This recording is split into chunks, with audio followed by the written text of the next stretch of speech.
Welcome to the More Than Just Mowing podcast. I'm your host, Joel Cleaver, and this is the official podcast of Jim's Mowing. If you didn't know it, it's the world's largest gardening franchise with more than 2,000 franchisees in Australia, New Zealand and Canada. And on the podcast show, we interview franchisees, our franchisors who run the regions and manage the franchisees, and also Jim himself. So there's a lot of broad range of content, and we do encourage you, if you are researching more about Jim's Mowing, about what we do, go through those episodes. It will give you a great sense of who we are. So without further delay, here's today's episode. Craig Wood from Jim's Mowing Sebastopol, and you're another one of our core voucher winners. So on behalf of the Jim's Group, we want to present you with that. You've got a great customer service rating. I had a look, and you've also got a really great story as well about why you joined Jim's Mowing and how you've been going. So maybe do you want to just first off introduce yourself and how you got involved with the Jim's Mowing and Jim's Group.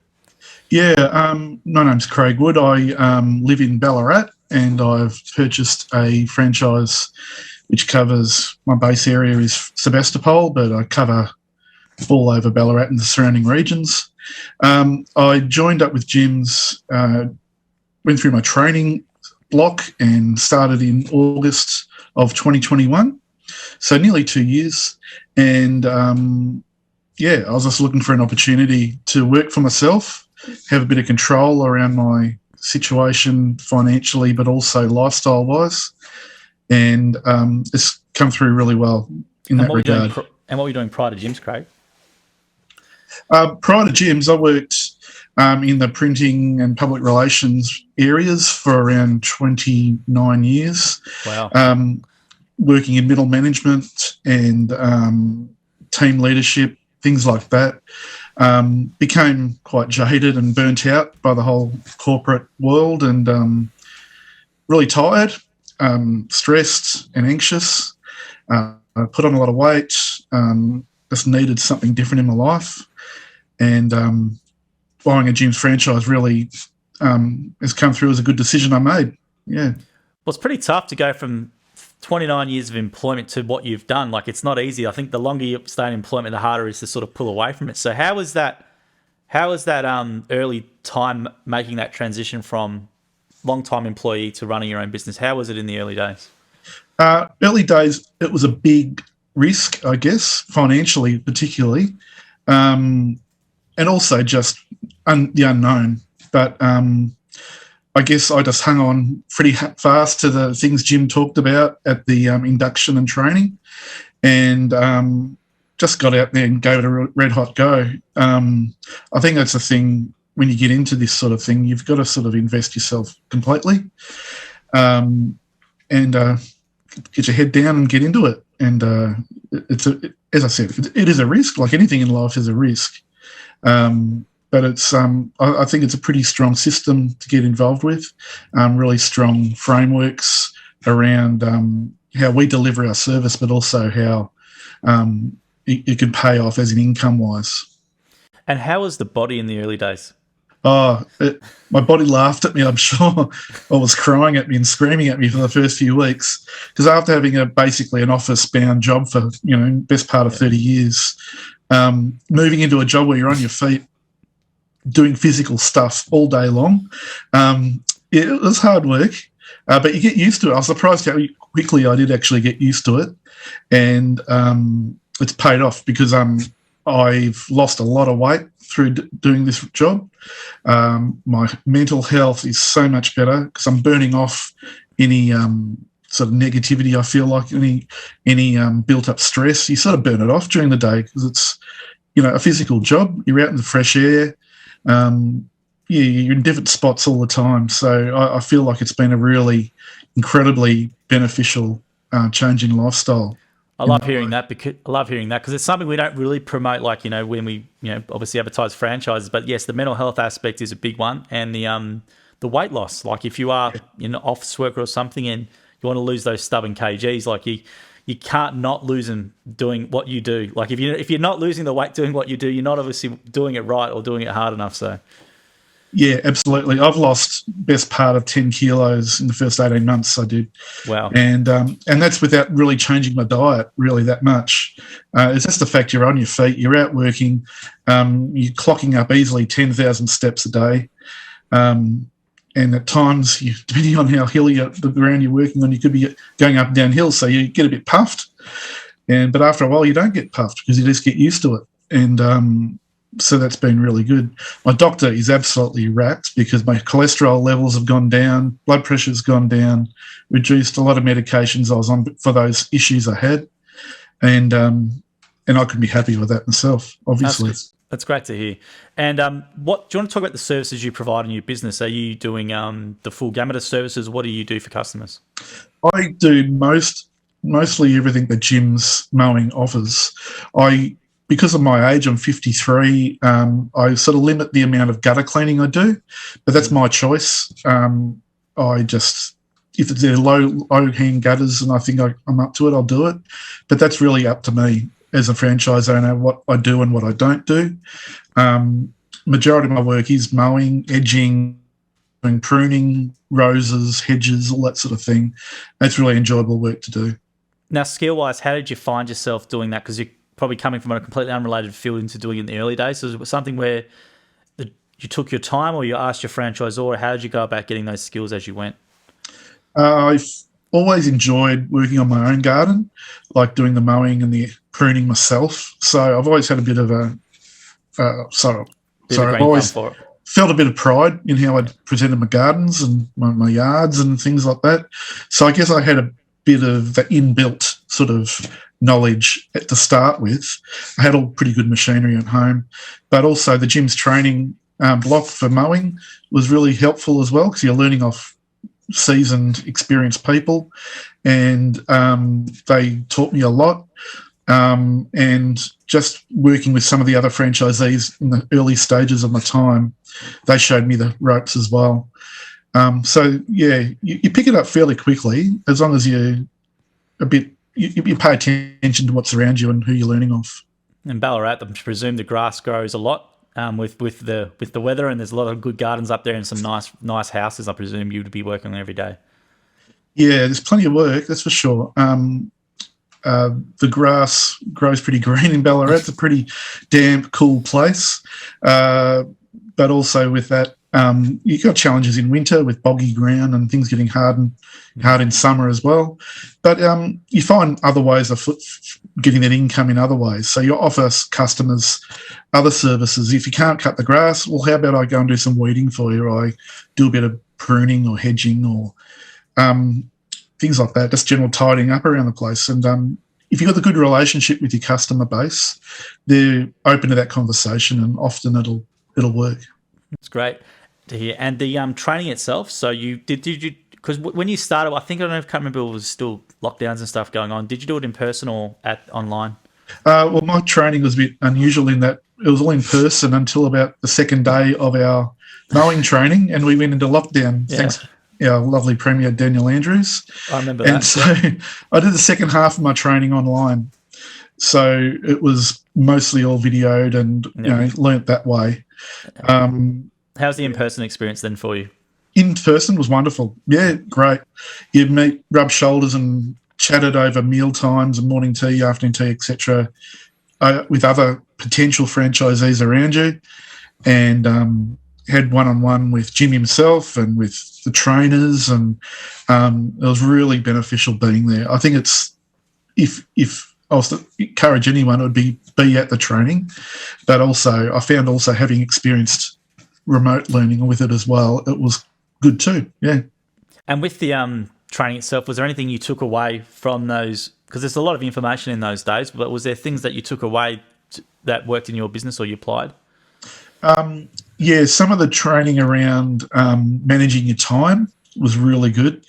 I still, even from time to time, think of what they told me around planning when you're slotting in your jobs for the week, how you drive around through the jobs, how you prioritise certain jobs over others. So that was really beneficial, and I took away a lot from that. Also just about being open to learning as well. I'm currently doing a certificate too in horticulture. Oh, great. So that stuck with me, the idea that you're always going to be learning something, and it's good to know more than just the surface level stuff. Horticulture stuff is great. I know Des does the introduction to it and he's real passionate about it, and it's just having that skill where you can walk into a customer's home. If they know what their garden is, then you can go, oh yeah, I can see you've got hydrangeas, or I see you got this, I see you got this. Like, it just demonstrates that knowledge straight away. Yeah, that's right. And I can tell them hopefully in a few months I can tell them I've got a certificate to horticulture. I know the difference between a weed and plant. I can tell them, oh no, you've got to get rid of that, or when's a good time to prune this? And from that, they ask me a lot of questions now. So it's been really good. That's great to hear. In regards to the business and how it's married up to what your expectations are, has it exceeded it, or has it been about what you expected, or how have you found it? I've found it pretty much met my expectations. I've got to say it's got a lot more flexibility in it than I expected, and I'm still getting used to that flexibility after being in a rigid corporate office environment for so many years, probably far too long than I really wanted to. But I found that there's a lot of flexibility in that. I think, oh well, in a few weeks' time, I want to head interstate for a wedding, or go to the footy in Adelaide or something like that. I can plan to take the Friday off to drive over, and it's not a problem whatsoever. I make the decision. I plan my customers around that. If you've got the good relationship with the customer, they're flexible as much as I am. So that's been really good. Probably the biggest bonus of it is that flexibility you have with your lifestyle. Are you a Crows fan? Are you a Port Adelaide or? No, I'm a Hawthorn supporter. Hawthorn fan, okay, right. Yeah, good mate in Adelaide's an Adelaide man, so sometimes go over the footy. That's interesting you said that in regards to flexibility. You didn't know what to do with the flexibility or the lifestyle. But it's good, as you said, you've got that there. You just have that knowing that you can, whereas in the corporate environment, when you're 9 to 5 or you're driving 8 till 6 and you just don't have that. Whereas I used to fill in a form requesting time off for leave. And all that stuff's now a distant memory for me.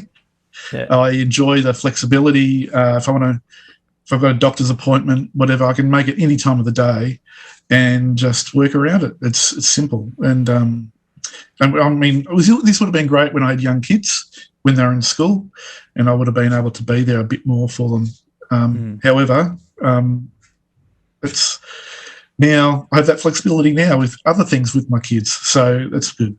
That's great. And I was going to say the misconceptions from customers about Jim's Mowing. What's some stuff when you talk to customers that maybe they don't understand about the Jim's Mowing service or the Jim's Mowing offer, what you can do? I guess one of the things people say to me when they say about gyms is there are bonuses that gyms have a reputation and a name, and that the customers know that they might pay a little bit more than maybe a lot of other people, but they know they're getting a particularly structured service. So that's a real bonus to it. But some people think we're overpriced or a bit much, or why are you charging $20 more than an independent contractor? And I'll just say, well, you know what we're going to get. We get trained. We've got a certain level we've got to meet, and they know that there's some sort of backing behind just me. They've got a avenue to air any grievances they might have with me. So it's not just me they're dealing with a bigger structure. So I guess I can explain to them that there's more to it than just me. I can offer a lot more. That's a good point you bring up, Craig. So is that how you generally deal with the price objection? Because we're not going to be like the $20 mow or the $30 guys chucking in the back of the trailer. We are a good service for a good price. So how do you advise that franchisees or just deal with that sort of maybe that price objection, or how do you go about it? I talk to them about the fact that it's their decision. It's the customer's decision. I don't have to get me to do the work for them. But a lot of the independent contractors aren't insured. They don't have, say, police checks or working with children checks. They don't have that assurance that they're dealing with someone they can trust, or someone at least who's been head the once over to make sure they're okay to be working in their property. So I tell them about that. I tell them about the fact that I can provide something in a systematic way, all the way from the way I quote through the way I deliver an invoice, that they have the avenues all the way through to stop me and say, I like this, but I don't like what you're doing there, and I'll talk to them and I'll work with them and do the very best I can for them. And you're not going to go missing. That's the main one as well. And you're not going to go missing, which No, is the they're one I not. hear a lot of the time. Yeah. Yeah, that's right. I hear from people who get me to work for them that they find some guy I can't get in touch with him anymore.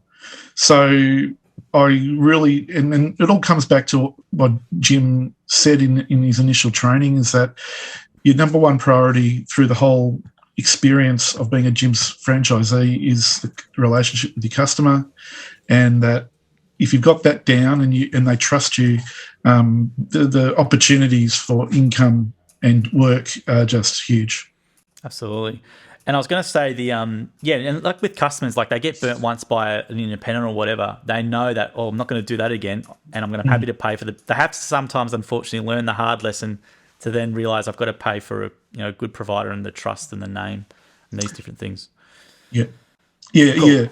The old saying goes, you pay for what you get for, Yeah. Absolutely. And I was going to say as well, with your equipment, what equipment do you recommend, or do you find that you use in your business? Everyone loves hearing what our guys use. So what do you use in your business, Craig? Most of my handheld, or my number one mower is a Honda. A lot of my handheld equipment is Honda as well. I highly recommend, if people were interested in going into a franchise, but at some point early on, they should get hold of a ride-on mower and definitely go for a zero-turn, and I use a Toro zero-turn. They are a little bit more expensive, but they are so reliable and do a great job. Absolutely. And so you're using Honda for the handheld and the mower, which is, I think, the most popular mower our guys use, and the Toro ride-on, which is, I don't really hear many guys using the Toro. I think it's generally like walkers and hustlers and stuff, but the Toro is a really good quality piece of kit. Yeah. Absolutely. So I was going to say now, with looking back on it, what advice would you have given yourself in the early days to maybe make your life a bit easier as a franchisee? If someone's starting out, or what could you maybe tell them in the early days to look out for? Don't rush. In your early days, don't rush. Just ease your way into it. I probably rushed a little bit and worried about income too much. It will happen, especially those first couple of weeks. You've just got to take deep breaths and take your time and not expect it all to happen at once. And another thing is, you will make mistakes. I made numerous mistakes, still do at times, and you learn by those. And if anyone says they don't make mistakes, I don't think they're being truthful to themselves. You do make mistakes, and as long as you learn by them and understand why things happened, then you'll develop stronger knowledge. And mistakes cost money too. That's another thing that you got to understand. It's just being aware that things will happen. As long as you learn by them and move on, you'll be fine. Yeah, it's a good point. Everyone makes mistakes, and it's the best teacher. You can't you can't really learn and progress if you're not making mistakes. It's quite funny. I manage the mowing socials, and you see a lot of independents, and they're always having a crack about these various things, like they don't make any mistakes, which is definitely not true from what you would know from dealing with customers who deal with maybe come to you after having a bad experience. So it's the only way you can definitely learn. Yeah. Now, what's your plan for your business moving forward, Craig? Are you just happy doing what you're doing at the moment as a sole trader? Are you looking to expand, or what are your goals? Mostly, I'm happy to work for myself and by myself. I don't really have plans to expand as in with employees or put on